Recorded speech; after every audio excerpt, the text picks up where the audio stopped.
Castlevania Aria of Sorrow is the last Symphony of the Night or Metroidvania style Castlevania game released for the Game Boy Advance. The history behind it is very surprising and frustrating because some of the titles they released are somewhat underrated.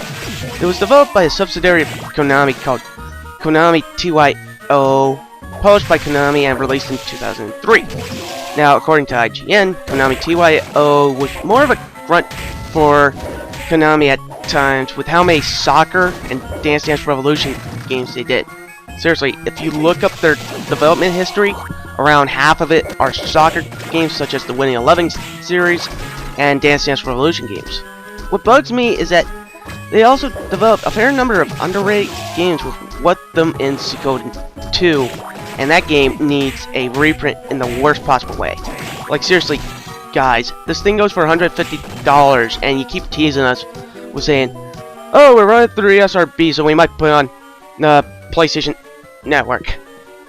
To be quite honest with it, shit or get out the pot with Suikoden 2. Either say, we're not releasing it in North America, or we're gonna release it soon in the United States. Just give us some sort of time frame with Suikoden 2.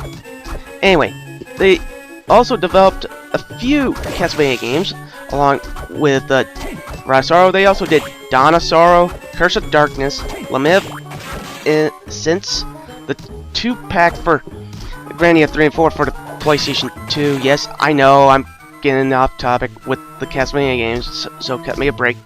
But they also did Rumble Roses and Neo Contra. On the other side of this coin, they also did trash such as Nano Breaker, and the game that I really did feel, buried Suikoden in a hunk of trash was Suikoden 4. So technically, not all the grunt work was merited, but when you kill a series like Suikoden 4, not Suikoden 4, the whole Suikoden series, and you release something like Nano Breaker, you are just begging for Grunwort to fly down your path. According to Wikipedia, the plot follows the journey of Simon Cruz, a teenager granted cult powers as a result of being a potential vessel of Dracula's reincarnation, as he battles dark figures that wish to inherit the undead lord's power. Yeah, I'm not going to lie, I don't remember plots all that well unless they give me a serious reason to remember them. And because of how, just straight to the point the gameplay is, and seemingly it's the same old story with Castlevania over time. It's like, go out, kick Castlevania's ass, moving on to the next game. Is it linear, or is it, Castlevania Symphony of the Night style of the game? So I'm going to keep it mainly to the fundamentals of what a good game is, since the plot, wasn't really that compelling to me.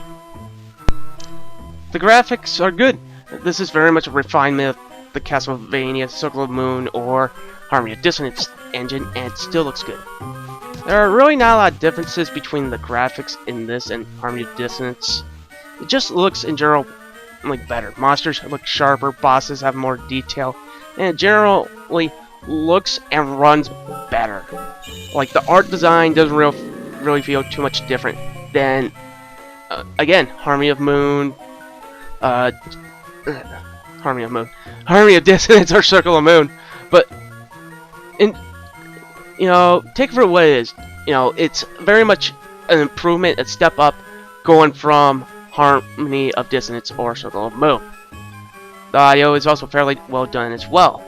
Again, they improved on the game before and up the quality. The music is great, much like Harmony of Dissonance. It has a good soundtrack that feels like a vampire movie. This time, more along the lines of a movie like Van Helsing, rather than Bram Stoker's Dracula or Dracula 2000, where it's more atmospheric.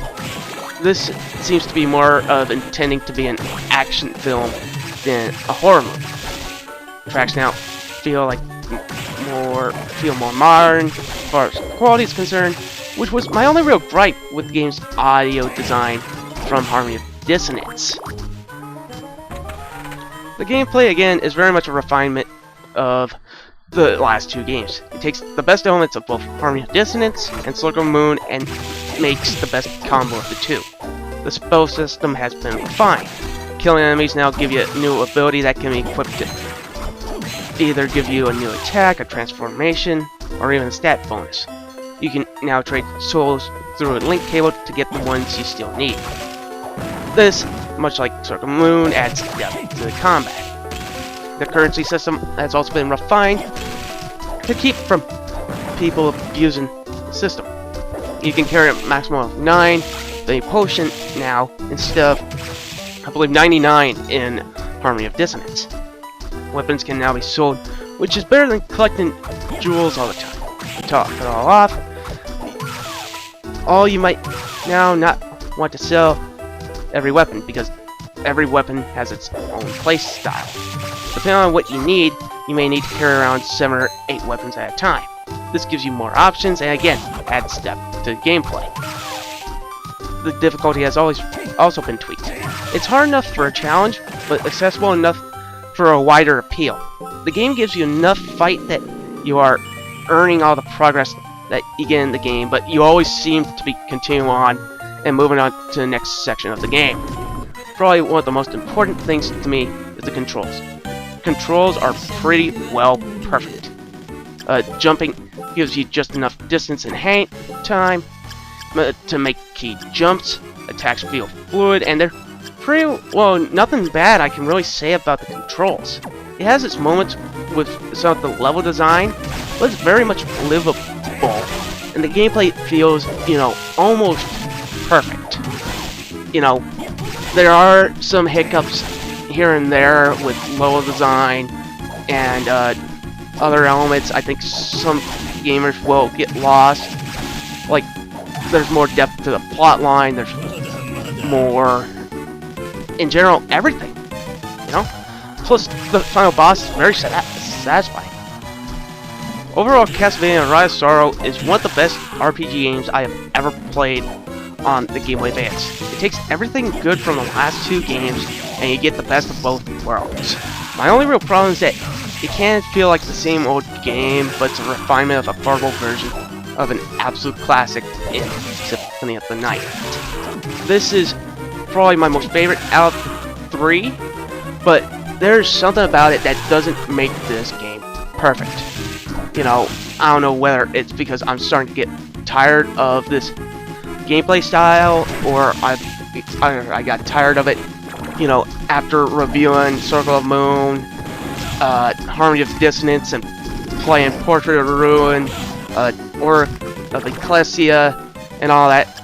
Like, these were all the Castlevania Symphony of the Night style games that I played before I started writing reviews for Aria of Sorrow, Circle of the Moon, and Harmony of Dissonance. I even gave Symphony of the Night a shot, but that may be for another time.